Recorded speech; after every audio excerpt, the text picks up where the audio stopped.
बिलआखिर ताजरों का एहतजाज रंग ले आया। हुकूमत ने ताजरों के सामने घुटने टेक दिए। वीडियो में मजीद आगे बढ़ने से पहले आपसे दरख्वास्त है कि हमारे YouTube चैनल को सब्सक्राइब कर दें और साथ लगे हुए बेल आइकन को प्रेस कर दें ताकि हमारी आने वाली हर वीडियो का नोटिफिकेशन आप तक आसानी पहुंच सके।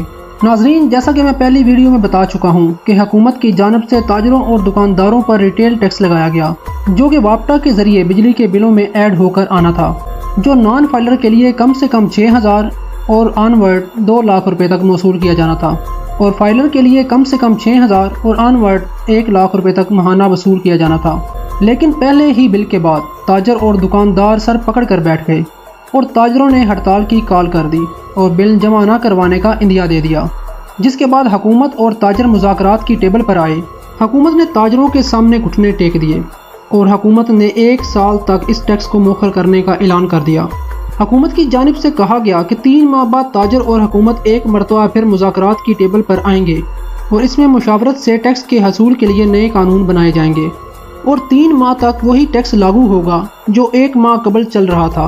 हुकूमत का मौक़िफ़ है कि पाकिस्तान में लाखों रिटेलर्स हैं और इनमें से 2% भी टैक्स अदा नहीं करते। हमारे पास इसके अलावा और कोई हल नहीं था जिससे टैक्स की वसूली की जा सके। क्योंकि ये टैक्स बजट का हिस्सा था, इसलिए इसको खत्म करने के लिए सदारती ऑर्डिनेंस जारी करना होगा और 3 माह बाद इसमें तरमीम की जाएगी। हुकूमत की जानिब से ये मौक़िफ़ भी अपनाया गया कि जब भी हुकूमत ताजरों पर टैक्स लगाती है, ताजर शटर डाउन हड़ताल की धमकी देकर टैक्स अदा करने से इनकारी हो जाते हैं।